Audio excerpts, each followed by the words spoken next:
Welcome to our weekly Parshas here with the commentary of the Alshich, and as we'll soon see this week with other voices as well, which will all come together in a very, very interesting theme, which I hope you'll enjoy. I should start with an apology that this shir is going out after Shabbos. I was literally swamped 2 days before Shabbos. I just wasn't able to get this video done then. I do apologize.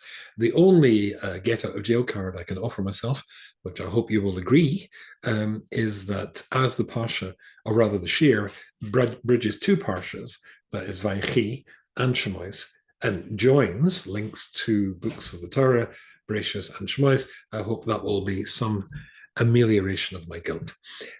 We should also start, as usual, with our dedications for people who need a refuah shalema. Oria Chaim ben Chana Yehudis, the little boy who's waiting for the lung transplant. I really hope that this is the week where the lung becomes available and the operation takes place with tremendous success. Rafael Chai ben Sora, who is Baruch Hashem doing well, but he should continue to do well. He needs our tefillas as well. I think we'll just leave it at those two this week and move straight on to the shir late enough. If you'd like to dedicate the shir for somebody who needs a refuah shalema, or if you would like to dedicate the shir, or sponsor the shir, I should say, and dedicate the shir, to celebrate some nice, happy occasion, a bris, a bar mitzvah, a wedding, or a commemoration, of course, then please just get in touch with me at yy@askrabbiyy.com, yy@askrabbiyy.com, and we'll be very happy to dedicate the shir as you require. Okay, now, as I said before in the introduction, that this is going to bridge two books of the Torah and two Parshas, VaYechi and Shemais. So let's start with looking at what it says at the beginning of Shemais. And everybody knows it says at the beginning of Shemais, Bnei Yisrael, Aboy Mitzrayim. These are the names of the Bnei Yisrael who come with Yakov to Mitzrayim. But the problem, which everybody asks, Rashi and all the commentators, is it's already named them at the end of Parshas VaYechi. So why does it name them again now? So let me, from my Master of Cook, perish from the Ramban and the Torah, which I've had for a very long time. You can see by the yellowing of the pages. The Ramban, in his introduction to Sefer Shemais, says something which is really very well known, but it really makes an incredibly important point, and I will read this to you. So we've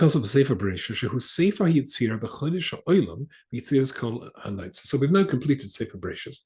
And Sefer Parshas is the story, is the account, if you like, the blueprint of the creation of the world, obviously, but everything in it. In fact, every element of the story of the creation and its characters, particularly the Jewish ones, Abraham, Yitzchak, and Yakov, they, as it were, Parshas outlines their story, their nature, their history, in order for us to know that their history is actually their past is our present. They were going to travel through their stories were going to travel through the future into us. But I'll carry on reading. And all the events that happened to the Ovos, Avram, Yitzchak, and Yakov, that is, as it were, a creation or a foundation for their children. Because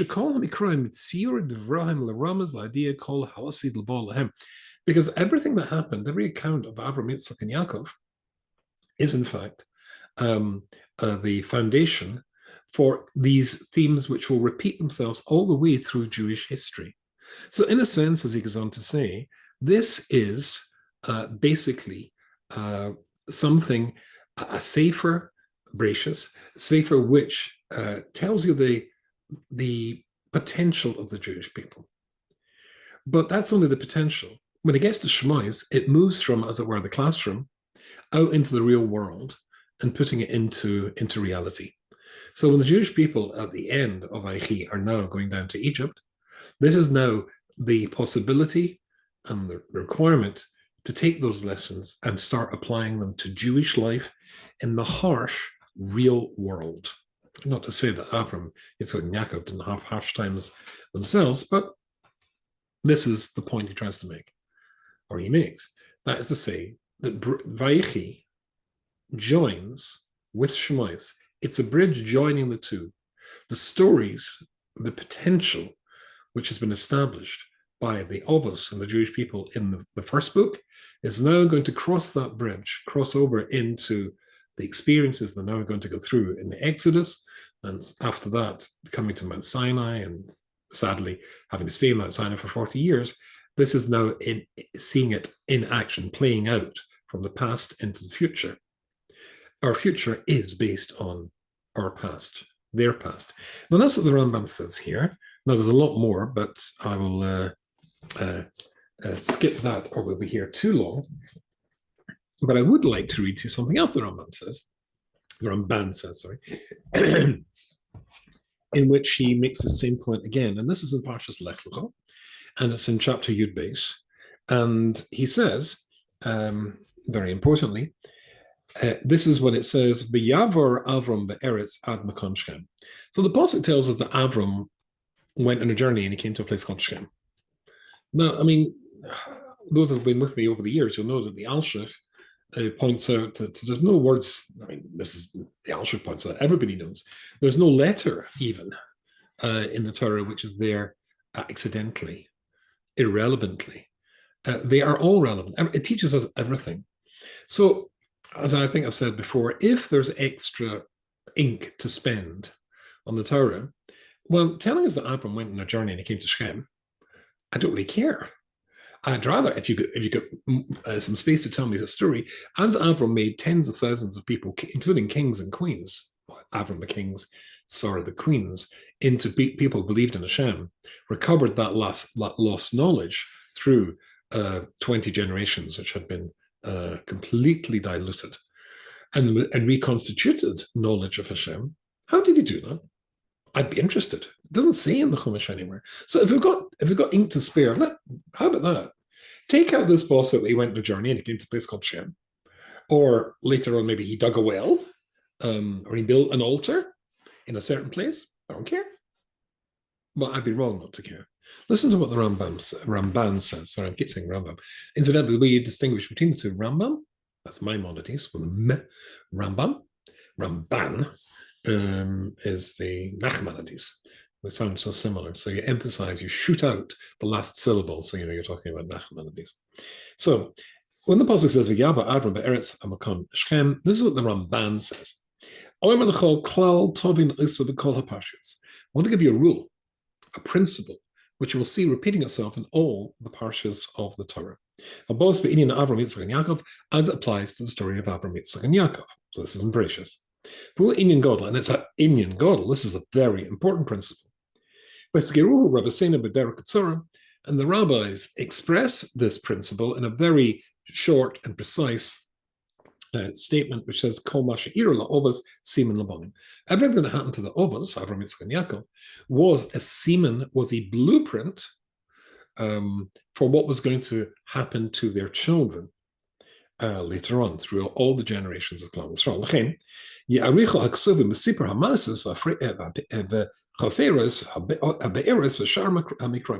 why the pasuk goes off seemingly tangentially, just setting a story just to write it nicely, make it readable, that, yes, a bit of human interest. Avram dug a well. No, it's not telling us that at all. Every single place it tells you something like that, it's an echo of something that was going to happen at that place to Avram, Yitzchak, or Yaakov's children. And what happened there, as it were, invested something of Avram, Yitzchak, and Yaakov in that event and in that place. Shechem, as Rashi points out, when he comes to Shechem, that was because somehow or other prophetically, and he was a prophet, he understood that there was going to be a big incident that's going to happen to his children in a place called Shechem, which of course is the kidnap and rape of Dinah, very much Hamas and Gaza type incident, in the future, and his children will need help. So he prays there for that. He knows about this. But every incident is recorded, which seems to be irrelevant, superfluous. It's not superfluous. It's this principle of what happened to them is going to be carried forward to us. So that's really where I want to go in this share. If you hear my printer making noises, I don't know why it's doing that. Anyway, so basically, Maisa Ovos Siman Labonim. What happened to the Ovos is going to be, as it were, a repeating theme based on their experiences in our lives and within our experiences. That's the principle. Now, I'm still not got to the Alshich, because when I was preparing this shir earlier today, I get stuck. And I get stuck because of something that occurs in this week's Parsha. I hope you remember, Yosef is told his father is sick, and he rushes with his two sons, Menashe, the oldest, and Ephraim, and he comes to his father. His father, the Pasuk is already told us, Yakov is already blind, or through age, his sight has been very much damaged. And in Pasuk Ches, so this is Mem Ches and Pasuk Ches. VaYari Yisrael es b'nei Yosef v'yomer mi ele. So he sees the b'nei Yosef, but it seems, simple reading the Pasuk, he doesn't recognize them, and he says, "Who are these?" V'yomer Yosef el Oviv bonahim, my sons. Shanosen li Elokim bozeh, which Elokim gave me bozeh in this place. And Yakov says, bring them close to me, take them to me, and I will bless them. Okay, so let's go with Rashi and look at Rashi before we go over to see what Kli Yakar has to say. VaYari Yisrael es b'nei Yosef. Rashi says, at that moment, the Apostle says that he saw them, Bikish lebrocha, lebirachon. He wanted to bless them. And when he did, and when he wanted to bless them, the Shekhinah, the presence of God, in other words, the ability that he had to prophesy, was removed from him. Right?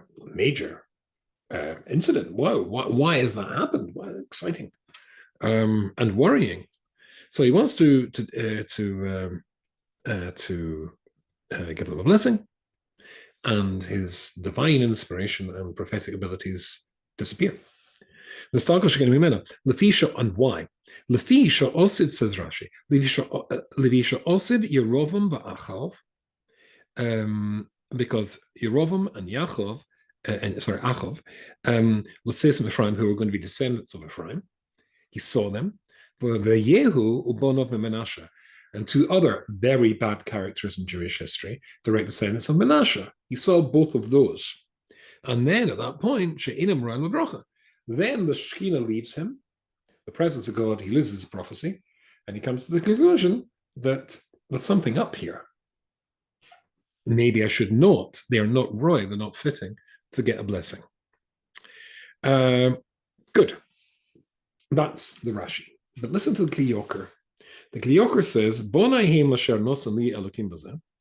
these are my sons. You want to know who they are? They're my sons. That God gave me bozeh in this place. Nikut bozeh, the strange word bozeh, says the Kli Yakar, lefisha sholo mi ele, because Yakov said, who are these? Mi ele, which he takes to mean she'ena royim lebrocha. They're not fitting to get a blessing from me. Ki omar mi beten mi yotze ele, because from whose womb did these children come? From whose womb did they come? That means to say, just as Rashi said, he glimpsed for a moment into the future, saw that evil descendants would come from them. Where did that come from? Then v'heshiv Yosef b'nayim. He says, no. They're my sons. B'nayim. Mikol mokem him b'nayim. Even though you've glimpsed something in the future, some very bad descendants from these two, and you're worried or you're concerned or you believe that it came from them, the flaw in these two, no, they're my sons. Just like I am a tzaddik, they are tzaddikim. Okay, but listen to this. And from my side, they definitely deserve to have a bracha. And if in the future, two extremely evil kings are going to come from them,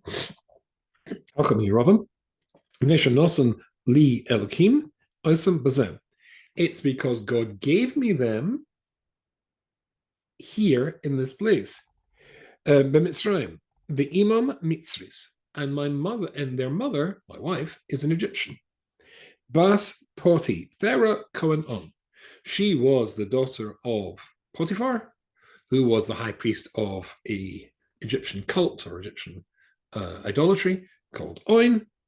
Dahainu Cohen Avodah Zarah, Alkein Yotz Mimenu Osid Bonim Ke'elu Avodah Zarah.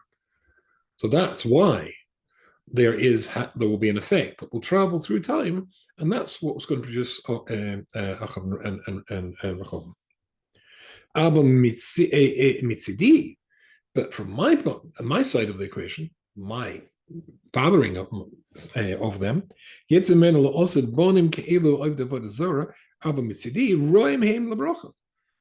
true, but that comes from the mother's side, but not my side. And therefore, they deserve a blessing. Because if that's not the case, then why did Hashem bless my grandfather, your father, Yitzchak? Because Yitzchak married a woman, Rivka, but Rivka came from a horrible family whose father and brothers were involved in the Avodah Zarah. So just because there is something in one side of the family which isn't so pride-inducing, that doesn't mean to say that you shouldn't get bracha. Hashem blessed Yitzchak. So therefore, the same principle should carry on here. So therefore, that's this answer. Now, it's a problematic answer, as I hopefully be able to explain in a second when I get to the Snas Emes.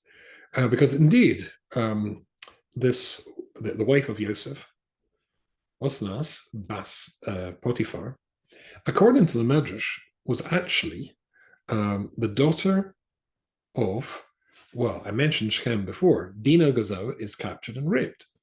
She became pregnant, and she had a daughter. For all sorts of complicated reasons and a very complex story that I'm not able to go into without taking the entire share, she ends up in Egypt and gets adopted by Potiphar and his wife. Wow. And as a consequence of that, he marries his half-sister, which, according to one Midrashic opinion, all the brothers married their half-sisters, not the ones born from the same parents, but their brothers, female twin.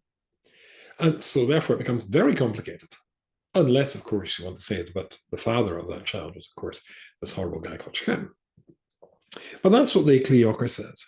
The idea that you are, that you don't want to give them a blessing because their mother's side of the family isn't so yichistic, with such fantastic lineage. Well, the same criticism could apply to you, Father, and me. And yet, Hashem clearly gave the blessing to Yitzhak, so it should not be an issue. That's what the Kli Yakar has to say in this, which is just interesting, but also, frankly, a bit troubling, as we will go back to see in just a second. Right, so we have established what we're talking about. Let's look at the Alshich. After all, it's meant to be the Alshich here. And the Alshich says the following thing. The Alshich got being the Alshich, a very Kabbalistic approach to this story, and consequently, and I think very, very satisfactory. I think my thing fell out, so I'm afraid I'm going to have to take a second or two to get this. Ooh, this is very. Oh, I put the page number here. Yes, I did. Memches. And sorry about this. And how unprofessional. Memches. Good, I have it. Good. So he wants to ask 4 questions. I suppose, being the Alshich, we should start with the 4 questions. And he says, we should consider. What is this Yakov's inability to know who they are? We said up to now, and Rashi says that his sight was failing. But that he couldn't recognize them when they're standing in front of him. The rabbis say, not only that, the rabbis say that Ephraim was the head of the yeshiva, which Yakov and his son Yehuda had set up in the Jewish area Goshen of Egypt. Not only that, he spent 17 years learning Torah from Yakov every single day. He was his Rosh Hashiva, his right-hand man. And according to one opinion, when he's become sick later on, and all the brothers are given blessings, it was Ephraim who comes to rushes to tell them all that he's sick. And suddenly he doesn't know who he is. Well, he sees him every single day. So that's question number one. Two, and same question for him, that he is the son who God gave me bazeh, in this bazeh thing. And the Medrash, and Rashi brings this Medrash, the Alshich says that it means bazeh. What's this bazeh? It means a ksuba, a Jewish bill of marriage, contract of marriage, proving that it was a kosher marriage. Amr k'chom no elai. So Yakov says, bring them or take them to me, instead of bring them to me. And that's a problem. And Lamalo kalacham Yosef, and he doesn't seem to do exactly what the Hebrew demands of him. Yosef doesn't take them, he brings them. But let's look at the Alshich now. I've jumped very quickly because tons to get through here, but here's what the Alshich says, and then go into some interesting territory. But the Medrash Tanchuma says, so just as we saw before, that was in the Kliyokar and Rashi, Yakov sees that he's going to have, or rather, it's going to come from these two boys standing in front of him, these two men standing in front of him, lineage which is flawed in the extreme, producing very nasty individuals. And therefore they're not worthy of getting a blessing, which of course the Kliyokar is dealt with. So Yosef says, V'yar Yisrael es b'nei Yosef. He sees the b'nei Yosef. What does that mean? So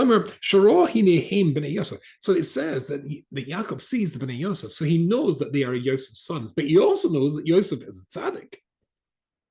So if I'm seeing something, I'm glimpsing something in the future that comes from these two boys, which is not good, it's not from Yosef. It must be something in them that's not good. Can be from Yosef that this flaw and this future unpleasant people descend. Rather, maybe it's because they themselves aren't any good. So he says, but Yosef replies and says, no, no, they're my sons. Dad, you know that I'm a tzaddik? And so they're my sons. I can see you're worried. Nothing to be worried about. So therefore, now it gets in Kabbalistic things. And the fact that you lost the Shekhinah, you lost your prophetic abilities for a second. There was like a mobile phone or a cell phone. You just lose reception for a moment. It's because God gave me them in this place, in an extremely potent, negative place, which is Egypt. Now, this is something we talked about in last week's share, those who are watching it. And the Zohar compares the planet that we live on to a human body. So just the various parts of the body, the head is obviously at the top, that's Israel, the land of Israel, and Yerushalayim. And there's the lowest parts of the body, where we you do rather base but essential things, like we make the brocha asher yotze for. There is the place where we defecate from, where we urinate from, etc. These are similar to certain places in the world which aren't so beautiful, like Switzerland or Scotland. Slipped in Scotland there. Anyway, so no. There are places which are very bad, but the worst place of all was Egypt, as we said last week. Erebus Ha'oretz. This is indeed the worst place. And we also, last week, if you remember, quoted Rabbi Desta, who said, and you find this in Michtav Melyon, Kelit Beis, on his essay on Pesach, Hashem himself had to pass over the houses and save the Jews. In the Pesach story, he could not send an angel, because an angel would have been shot down by the Tumah, would have been disrupted or literally shot down with a sort of anti-aircraft battery of the mystical powers, the idolatrous powers that they possessed. And that's what's interfered with the signal that Yakov. Yosef says to his father. That's where the sort of like break in transmission is from. But there's nothing wrong with these boys. Because the land has got various parts of the body, or rather, parallels various parts of the body. That's all. So therefore, you take them to me. It means that Yosef, as it were, sometimes you get something to boost the signal on your cell phone. Stand out there. Yosef, you stand next to them to get rid of that interference, and I'll be able to give them the blessing which Yakov does. There's nothing actually wrong with them. But of course, we just said they do have people who come from them who are not good, or are really bad kings in the future. Where does that come from? Well, I was recently in a certain place, and there was a certain person, I'm trying to be discreet here, who owned, the person was the owner of this particular place with lots of employees. And this owner shredded in public, and this is a frum person, shredded in public one of his employees for not doing something, or claimed that they didn't do something. But not only they claimed they didn't do it, then they suggested, as though they were a mind reader, why the person didn't do what they said they didn't do. But it was in public, and I was quite horrified. Someone who saw me there and saw me seeing this got in touch later to say, you have to understand, the person often behaves badly. But I personally feel very sorry for the person. First of all, there's a lot going wrong in the person's life now, but the person is the child of a Holocaust survivor. And as we all know, and I think they've mentioned this before, two very close friends of ours who are both children of Holocaust survivors, the lady said, the wife said to me once, none of us are normal. None of us are normal. You can't go through everything that our parents went through, and expect to be brought up normally. So I heard it put differently, but somebody else who behaved very badly. And somebody said, it's not him shouting, it's Hitler shouting. It's Hitler shouting. It's a very interesting idea. The idea that you are going to be so damaged by events that it's going to come out. It's going to affect you. So there's nothing wrong with the sons of Yosef. Yosef says that. They're tzaddikim. Ultimately, there's nothing wrong. But what about as the Alshich explains, what about the Kli Yakor's explanation about, it's the mother side of the family? Again, that's obviously incredibly problematic. And the Kli Yakor in his next commentary goes on and makes that clear. He says it's obviously not an argument, because all of the Jewish people are the products of mothers, that's Sarah and Rivka and Rachel, they all come from the same family, and the brothers and fathers are all idolaters. And yet, the fact that we come from a bad background, that's the bridge linking Bereshis to Shemais. As we now move forward and leave the training ground of the Jewish people, which is the lives of the Elvis and the Imaz, and put it into reality, we bring with us stuff, of course, from our negative experiences, but we are not ultimately destroyed by it. We learn from it and we repair it. So let me conclude with the Sfas Emes, the Gerer Rebbe. And in his beautiful Sefer Sfas Emes, he says the following interesting thing. Ele Shmais ben Yisrael, Aboim Mitzrayim, came to Egypt. Same question everybody asks. Already said the names of the Yaakov's children and their children. VaYechi, why does it repeat it here? So he says the following thing. The Posuk in Kehelis Zayin, Posuk Aleph, Toiv Shem, Toiv, Mishemen, Toiv. I'll do that again because it sounds funny. Toiv, Shem Toiv, Mishemen, Toiv. Toiv, it's better or good to have a Shem Toiv, a good name, than Shemen Toiv, than good oil. What is Shlomo HaMelech, the wisest man who ever lived? What did he mean with that statement? So I'll read to you. The Medrash Kehelis says, Toiv Shem Toiv. What is a Shem Toiv? Who is a Shem Toiv? Chananya Mishoel Azariah. the three prophets who refused to bow down to Nebuchadnezzar's idol, and they were put in a furnace to burn to death. But just like Avraham Avinu didn't burn to death in the furnace that were cast in, they didn't burn to death either, and they went out, and they just went out, untouched, unharmed. They were better than Nadav and Abihu. Nadav and Abihu, they were burnt to death when they brought an offering, even though everybody agrees it was the Shem Shemaim, and they were Kohanim Gedolim, Aaron's sons. These were anointed priests. That's the Shem and Toiv, the good oil. So they had the good oil, and he goes on and says this quite clearly. And they were anointed with the anointing oil that the priests are anointed with. Pairs, Shem and Toiv, if you are given a prestigious role within the Jewish people as a consequence of your birth, you become a Kohen because your father was a Kohen. It's the old joke about the Reformed Jew who goes to the Reformed rabbi and says he wants to be a Kohen. He says, I can't help you. But he'll give $500,000 to the synagogue refurbishment fund if you can make him a Kohen. So he says, okay, we'll come back tomorrow. And he works up some sort of crazy ceremony. And so he said, right, stand here and hold the Sefer Torah in your hand. And you're wearing a tallis, and I'll walk around you 7 times, sprinkling, wine on you, and each time I'll say you're a con, you're a con. And I'll sign you. I'll write the certificate for you, which of course he does. And he hands him this, and the guy gives him the check for the fortune and money. And he said, "But tell me, why was it so important to you to become a con?" He said, "Well, my father was a con, and his father was a con, and his father was a con."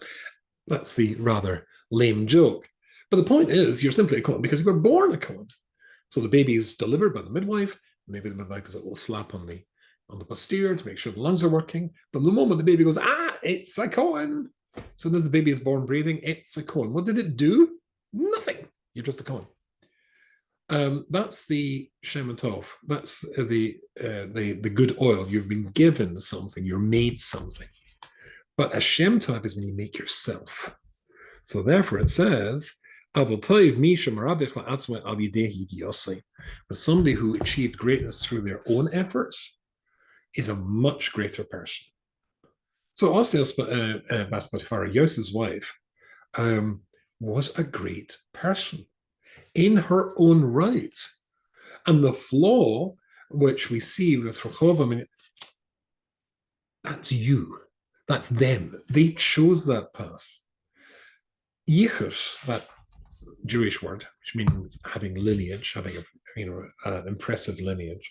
You're the direct descendant of the Baal Shem Tov, the Vilna Gaon, etc. And you could have been a direct descendant of Moshe Rabbeinu, whose grandsons became priests of Avodah Zarah. That's irrelevant. It's what you do with that. In fact, it's famous. The famous line is Rabbi Dessler. I had it in the name of other people say it in other people's names. Yichus, your pedigree, is like a row of zeros. Imagine a row of zeros. Nothing. 20, 30. It's nothing until you put 1 in front of it. You put 1 in something, then it becomes something. So this glimpse of the future, which upsets Yakov, the Alshich says it was just a break in transmission. The fact that Shekhinah went away, it means absolutely nothing.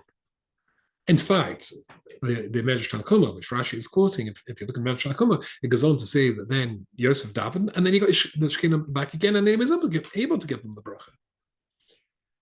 Because the Jewish people are now crossing that bridge.